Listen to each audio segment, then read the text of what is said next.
Who is Satoshi Nakamoto? A name tied to the greatest mystery of the digital age, the inventor of Bitcoin, a revolutionary, a ghost. In this documentary, we dive deep into the life, the legend, and the legacy of the person, or people, who changed the world and vanished forever.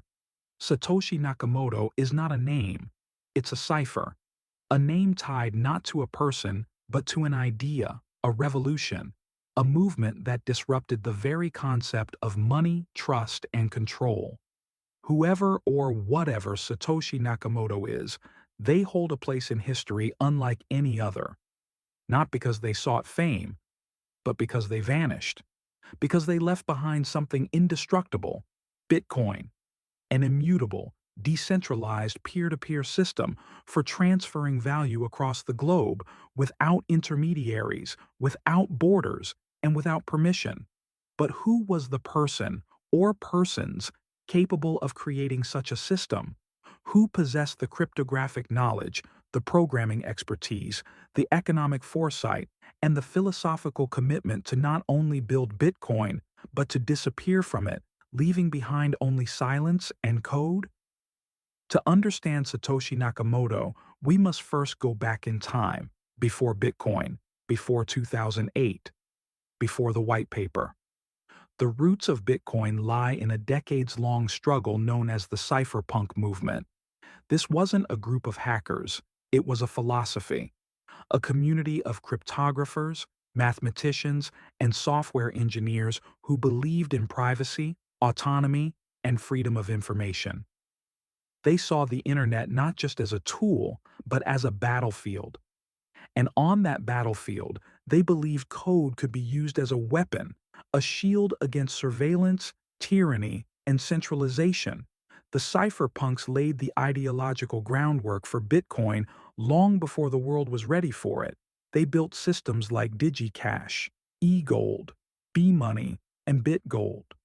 Each failed for one reason or another: government shutdowns, central points of failure, technical limitations. But these failures taught valuable lessons. Then came the 2008 financial crisis. The world was in turmoil. Banks were collapsing. Governments were bailing out financial institutions with taxpayer money. Trust in centralized systems was eroding rapidly. It was the perfect moment for Bitcoin. On October 31, 2008, Satoshi Nakamoto posted a 9-page white paper to a cryptography mailing list titled Bitcoin, a peer-to-peer electronic cash system. The paper was revolutionary, proposing a system where transactions could be verified without the need for a trusted third party. It introduced a solution to the double spending problem using a public ledger, the blockchain. It described a system in which new coins were issued as a reward for network participants who verified transactions through a process called mining. It was elegant, concise, and technically sound. But the identity behind the paper remained a mystery. The name Satoshi Nakamoto appeared for the first time. Some assumed it was Japanese, but the writing style was distinctly not. British spellings were used consistently: favor, color, realize. Phrasing was formal, measured, even academic. Over the next 2 years, Satoshi would interact with other developers on forums like Bitcoin Talk and through email. He was helpful, responsive, and deeply engaged. He wrote thousands of lines of code. He mined the first blocks. He sent the first transaction to early contributor Finney. He answered questions, defended his ideas, and encouraged others to build. And then, he vanished. In 2010, Satoshi handed control of the project to developer Gavin Andresen and quietly stepped away. His final known message was sent in 2011. It simply said, "I've moved on to other things." Since then, there has been no communication, no confirmation of identity, no public appearance. His estimated stash of 1.1 million bitcoins, worth tens of billions of dollars, has never moved. not a single Satoshi. This silence has only deepened the mystery. So who was Satoshi Nakamoto? Some believe he was Hal Finney, the brilliant cryptographer and early Bitcoin enthusiast who died of ALS in 2014. Finney received the first ever Bitcoin transaction from Satoshi himself. His writing style and technical background were a close match, but he denied being Satoshi. And while he clearly played a major role in the early days, the full match was never proven. Others point to Szabo, the inventor of BitGold, one of Bitcoin's closest predecessors. Szabo's writings from the early 2000s describe a decentralized currency using many of the same principles as Bitcoin. His technical knowledge, philosophical stance, and linguistic fingerprints closely match Satoshi's. Stylometric analyses suggest a strong correlation between Szabo's writings and Satoshi's. Yet he too denies being the creator. Another theory involves Adam Back, the British cryptographer who created Hashcash, a proof-of-work system that is directly referenced in the Bitcoin whitepaper.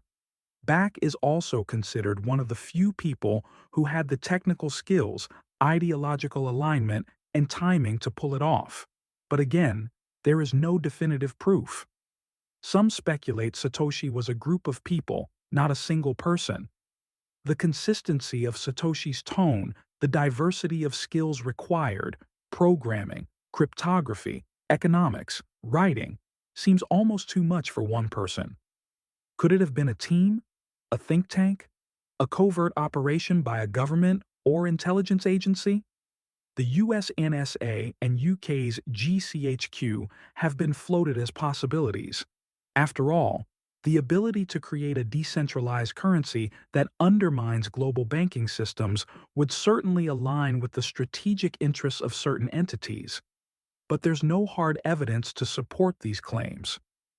Others have suggested that Satoshi Nakamoto might not be alive, that the disappearance was not just voluntary, but permanent. If true, this would explain why the Bitcoin has never moved.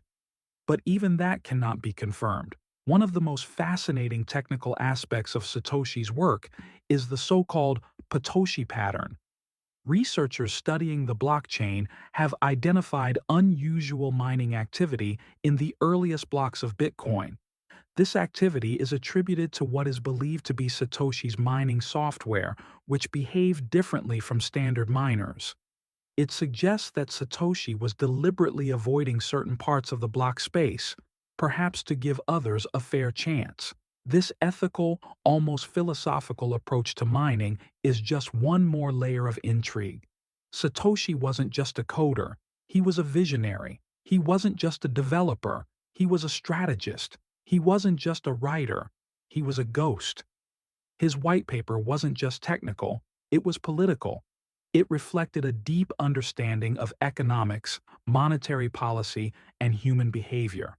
The embedded message in the Genesis block, the Times March 1st, 2009 Chancellor on brink of second bailout for banks, was not just a timestamp, it was a statement, a protest, a declaration of independence from a broken financial system. Since his disappearance, Bitcoin has grown beyond anyone's expectations.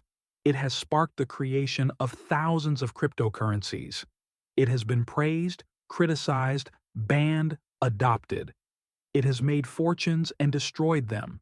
It has been called a scam, a revolution, a bubble, a technology, a threat, a hope. And all of it happened without its creator. Some say that was Satoshi's final gift, the removal of himself from the system. By vanishing, he prevented any cult of personality. He avoided centralization. He let the network speak for itself. And in doing so, he preserved its integrity. But the mystery remains. And in that mystery lies power. The name Satoshi Nakamoto appears on academic papers, legal documents, financial analyses, and news reports. Yet it has no face, no verified voice, no confirmed identity. In a world obsessed with knowing everything, Satoshi represents the unknowable, the anonymous, the decentralization of self. There's a kind of poetry in that. His creation continues to evolve.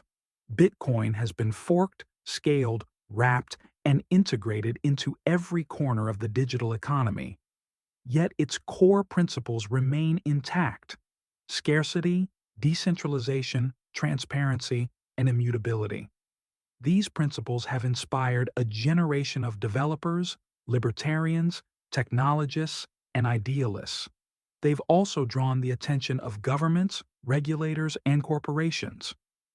Today, Bitcoin is legal tender in some countries, outlawed in others, and studied by central banks around the globe. It has created an entirely new asset class and forced a global conversation about the nature of money. Still, every bull run, every crash, every headline, every tweet inevitably brings the question back into focus: who is Satoshi Nakamoto? And more importantly, does it even matter? If Bitcoin had a known founder, it would be vulnerable to regulation, to pressure, to human fallibility. Satoshi's absence is part of its strength. It is incorruptible because it is leaderless. It is immune because it is faceless. In that way, Satoshi Nakamoto is not a person.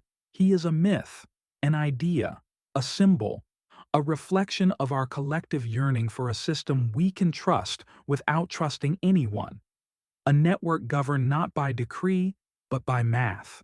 There's something deeply human in the desire to find Satoshi, to solve the puzzle, to name the ghost. But maybe the truest tribute to Satoshi is not to solve the mystery, but to live the mission, to build, to protect, to decentralize, to verify. On every transaction, in every block, in every revolution sparked by a single line of code written by a shadow. Who is Satoshi Nakamoto?